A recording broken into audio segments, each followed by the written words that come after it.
Some places hold stories and histories. Some places repeat stories and histories.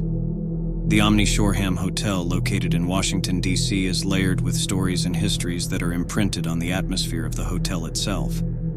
These stories and histories seem to replay themselves within the hotel, as if on a loop, resulting in what is known in paranormal fields as residual hauntings. The Omni Shoreham Hotel is a massive structure that sits on a large property overlooking Rock Creek Park in the Woodley Park neighborhood of Washington, D.C. A local real estate developer named Harry M. Braylove started construction of the hotel in 1929. His intent was to construct a hotel that would be known as the Grand Dame of Washington, D.C. The hotel was then named the Shoreham Hotel. Braylove hired architect Joseph Abel to design the hotel.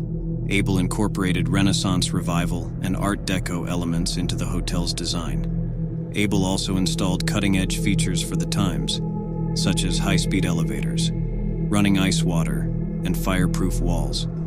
But was there foreshadowing of things to come when a violent storm occurred right before the hotel's inaugural opening on October 30th, 1930, preventing the well-known bandleader and his orchestra from arriving on time for the hotel's inaugural party? The Shoreham did meet Braylove's aspirations and became the go-to location for Washington's politicians and their close inner circles. The hotel hosted multiple members of Congress and U.S. presidents during its history on the D.C. scene. President Harry S. Truman was considered a fixture of the hotel, and he often played poker with his Washington cronies in one of its rooms. John F. Kennedy was also known to frequent the Shoreham Hotel, particularly visiting the famed Blue Room with his wife, Jacqueline Kennedy. The hotel also had the pleasure of hosting multiple famous musicians and Hollywood celebrities, as well as numerous inaugural balls, the first being for Franklin D. Roosevelt in 1933. The stories and histories that have left darker impressions on the fabric of the hotel's soul start with Henry Latham Doherty. Doherty was an American financier and oilman, and he had a financial interest in the Shoreham. Doherty was born in Columbus, Ohio, on May 15, 1870. At the age of 12, he left school and started working for the Columbus Gas Company. Within 8 years, at the age of 20, Henry Doherty became the head engineer of the company. In his mid-20s, he acquired control of various utility companies and formed City Services Company in 1910. That eventually controlled over 200 utility companies, but then expanded its interests into the growing petroleum and natural gas industries. This company is today known as Citgo. Despite Henry Doherty's financial success, his health declined as his wealth increased. He suffered from extreme bouts of rheumatoid arthritis. In 1927, he almost died due to complications from this disease. However, he managed to recover with the aid of his friend, Grace Eames. Grace was a widow with a daughter named Helen Lee.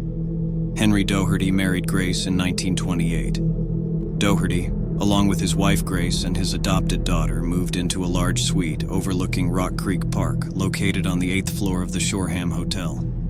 By this time in 1929, Henry Doherty was purported to have a worth of $200 million. The Dohertys also had an executive maid by the name of Juliet Brown, who lived with them in the hotel suite. The suite where they lived is now the infamous Suite 870. A few months after moving into the hotel, Juliet Brown fell ill one day around 4 a.m. She tried to call someone for help within the hotel using a telephone in the Doherty suite. It was when a hotel engineer noticed a phone line off the hook that Juliet Brown was discovered dead on the floor of the Doherty suite, the phone within reach of her body. Henry Doherty was in very poor health himself by the time he moved into the Shoreham Hotel suite with Grace and his adopted daughter, Helen Lee. In fact, he was so stricken with arthritis that he was confined to a motorized bed where he continued to oversee his investments and business interests. He was also being treated by a doctor in New York City for a condition causing his throat to constrict. Doherty died at the age of 69 on December 26, 1939. According to various reports, Doherty's adopted daughter, Helen Lee, was purported to unexpectedly die in the Doherty suite as well, and rumors associate the death with a drug overdose or suicide. However, a Wikipedia page counters this assertion. Yet the cited references don't link to credible sources to dispel the accounts of her dying in the Doherty suite. The Doherty family remained in possession of their suite at the Shoreham until 1973. Upon their departure, the suite was reported to be in a great state of disrepair. And it is after the Doherty family's departure that guests and staff started reporting strange occurrences in the rooms near the Doherty suite. Reports included house cleaning carts moving on their own, odd noises coming from the suite, piano music playing, dresser drawers and cabinets being open without explanation, and lights and televisions turning on and off on their own. Guests have reported seeing a young girl running around the halls as well as an older woman wearing a long white dress, either walking the halls or entering the elevators. In 1973, the Shoreham Hotel was sold to a Chicago real estate investor, and it was renamed Shoreham Americana Hotel. It was under new ownership that it became renamed as the Omni Shoreham Hotel in 1985. During the fall of 1996, the hotel was faced with a major fire. Then another fire broke out in the hotel in May of 1997. The hotel was undergoing major reconstruction at that time. Part of that reconstruction included the former Doherty suite, now Suite 870. Within days after the second hotel fire, a construction worker fell to his death from a balcony of an Omni Shoreham Hotel suite. That suite was 870, the former Doherty suite.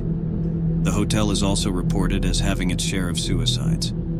Cleaning staff have been reported to request blessings of these rooms before agreeing to enter them to conduct housekeeping. A Washington Business article published on May 12, 1997 asks, "Is the Omni Shoreham Hotel snake bit?" There are news reports about an interview with a hotel maintenance worker who was fixing a carpet in a room in the hotel.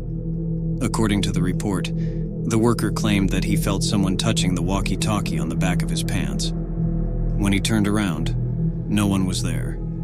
It was then that he saw a figure peeking around the corner of the hotel room door. He claimed to have run out into the hallway but did not see anyone. When he returned to the suite to repair the carpet, he saw a stain on the carpet that resembled blood. According to the report, the maintenance worker requested to have the carpet cleaned. Yet when someone arrived to clean it, the stain was gone. Room 870 of the Omni Shoreham Hotel is now called the hotel's presidential suite. It's appointed with 2 bedrooms, 2 bathrooms, a living room, a dining room, and a kitchen. Outside of Suite 870 is a plaque that reads, "Private Residence, not Presidential Suite." Is this private residence sign to appease the permanent residents of that suite and hotel?